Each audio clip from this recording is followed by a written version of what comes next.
Hello, and welcome in.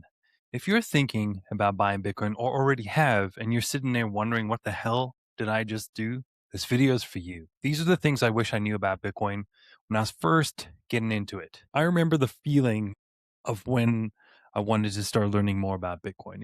Been running a side hustle along with my full-time job at the time. I had some savings in the bank. It wasn't a lot. The US had just printed 40% of all the dollars that had ever existed, which kind of blew my mind at the time, if you really think about it. And there was this nagging feeling in my mind that I needed to do something smart with this money. So I did what most people would do. I turned to the stock market because that's where all the smart money goes, right? The stock market only goes up. I took multiple investing courses. All of them I paid for. Some of them were absolutely useless, but that's neither here or there. I started evaluating companies, even jumping on their earnings calls. And then somewhere along the lines, Bitcoin entered my life again. I had brushed it off twice before, but this time was different. I was keeping my mind open to different things, seeing if there was different things out there, maybe just to try to get an edge. Like I said, I had this money, I needed to do something smart with it, and I needed to get ahead fast. That's all I could think about. So I was keeping my options open, an open mind, and then I started diving into Bitcoin videos. Shortly after, I discovered a channel called Invest Answers. Now, they're not a Bitcoin only channel, but James did orange pill me. He really broke down the power of sound money and scarcity and pointed out just the insane amount of debt that the US has. And that really clicked for me, that debt spiral that they have going on, whether they let the entire system fall or print, that's the only two options, or austerity, which they probably won't do. But soon after that, I found myself diving down every rabbit hole I could when it came to Bitcoin, and I found Michael Saylor. And it was rabbit hole after rabbit hole from there on out. Here's the truth. You're not going to truly understand Bitcoin after one or two videos. It's a journey. It's a long, educational, studying journey of understanding Bitcoin.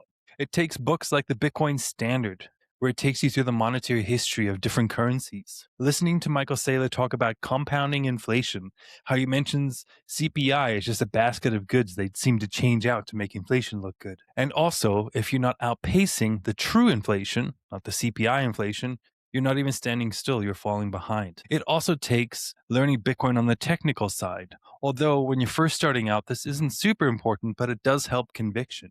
A lot of people like to point to mining as a big issue.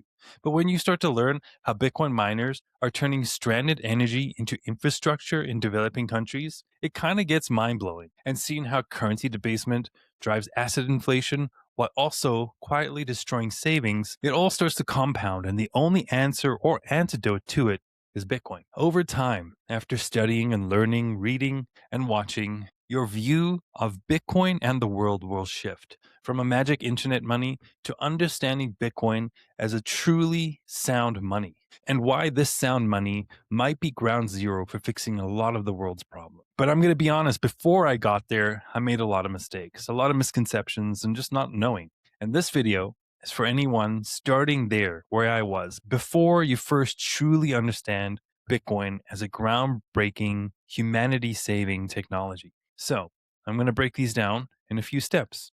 Mistake number one. I thought Bitcoin was something you buy like a stock on an exchange and you leave it there, watch the price go up and sell when it gets high. The app I was using for my regular stocks was Wealthsimple at the time.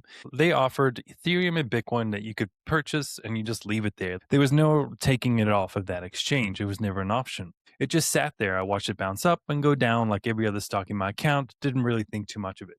And that's exactly how I treated it. Just like a regular stock. It was just something that somebody else held for me, and I didn't even really understand the concept of true ownership. Nobody told me that Bitcoin is fundamentally different. It was built so regular people like you and me could actually hold their own money without middlemen. I had no idea self-custody even existed at that time. Mistake number two.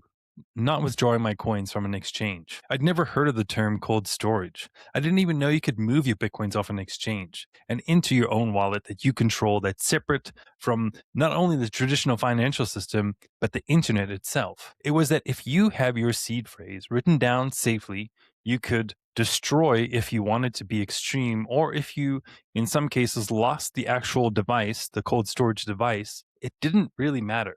As long as you had that seed phrase, your Bitcoin is still safe. The hardware is just a device. The seed phrase is what actually allows you access to that wallet. Until then, I thought Bitcoin lived on an app, same my checking account did. Learning about self custody completely changed how I saw money as a whole. Mistake number three, I thought I had to understand everything completely, and a big part of it was understanding mining. I found mining very technically confusing for me. There was a lot of FUD and jargon out there on either sides, like the critics of Bitcoin and its energy use, and the defendants of that. When I tried learning more, mining felt like a brick wall. Candidate blocks, Merkle roots, hashing power. It all sounded like you needed to be a computer engineer before you were allowed to own any. And I sort of felt like that. Here's what I wish somebody had told me early: you don't need to understand it completely. All you need to understand is this: the reason why Bitcoin mining uses so much energy is why it's so secure. That's really all you need to know about it. Mining is important.